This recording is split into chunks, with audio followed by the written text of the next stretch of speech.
Training is the foundation for success in any organization. For the Navy, enlisted sailors begin theirs here at Recruit Training Command Great Lakes. For officers, it's either OCS in Newport, Rhode Island, or the Naval Academy in Annapolis, Maryland. In our first edition of All Hands Television, we take a look at what the Navy is doing to ready its personnel for mission accomplishment. It's only fitting that our first story takes place here at the Navy's only boot camp. Petty Officer Aaron Hebner takes us on a tour of RTC and offers some insight into what is changing and what may stay the same as new sailors are entering the fleet.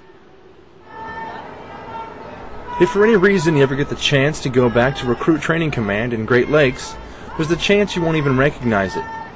It was only 2.5 years ago that I was there, and the differences are astonishing. Well, right now we are right in front of the USS Blue Ridge. Where I'm standing right now would have been kitty corner to my old ship, which is just behind the new battle stations building. Right here is the USS The Sullivans, my first ship. We used to get up at 0400 in the morning. Let's go, get up! Then go PT in the old drill halls. Yeah, 1, 2, 3. And go eat in the old chow halls, which they're demolishing right now. I was an RDC here at Ship 1, and the very first division that I had, I pushed out of the same compartment that I was pushed through. I was actually on base when the new ships were being built and when my ship was destroyed.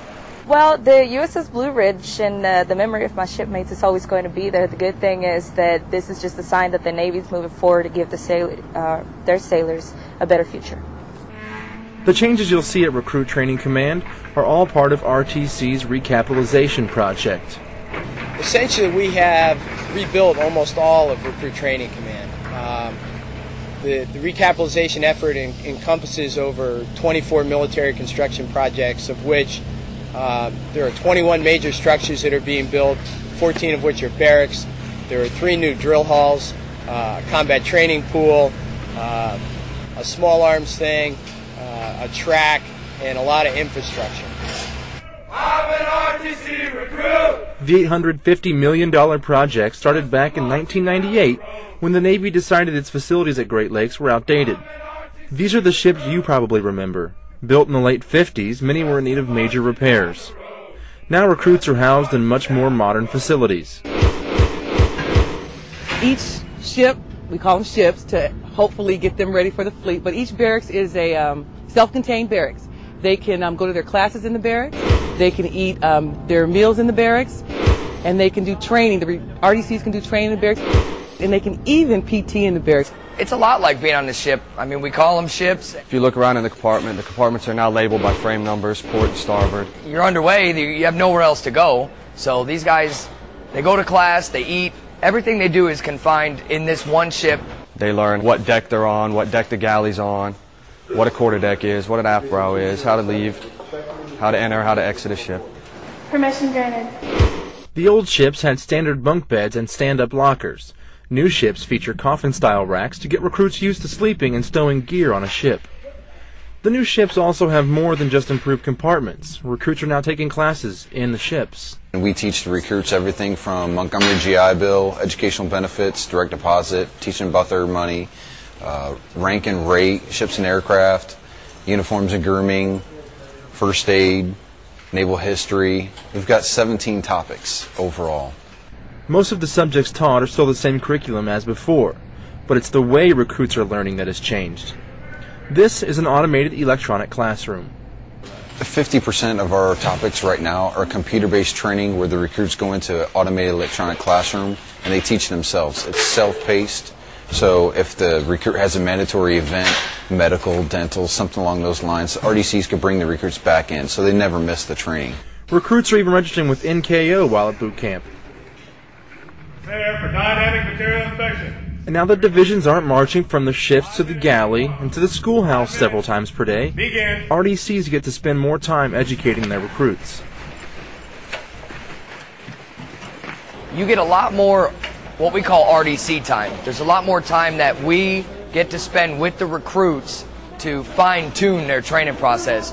You can actually mentor recruits now. You have more time to spend with them. Instead of just training them on what they're going to need for boot camp, you can actually train them on what they're going to need for the fleet.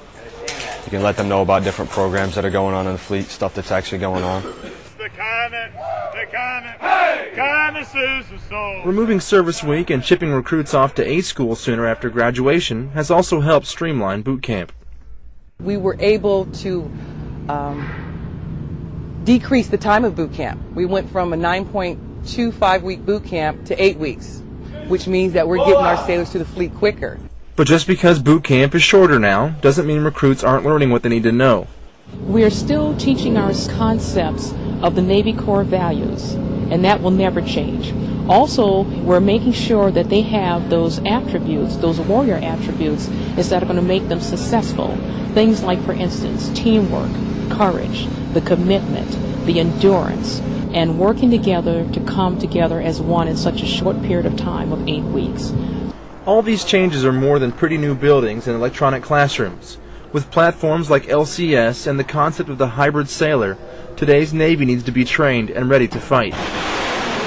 The types of ships that we're going to be developing in the future that will soon be in the fleet, whether the littoral combat ship or the next generation destroyer, demand that the sailors be more fully trained before they report aboard, because the crew sizes will be smaller and the roles that those sailors will play are important from day one. When they leave here at boot camp and when we send them to the fleet, we want to make sure when they step on board that they are ready and that they're more prepared than ever was before. Reporting for the Naval Media Center, I'm Petty Officer Aaron Hebner.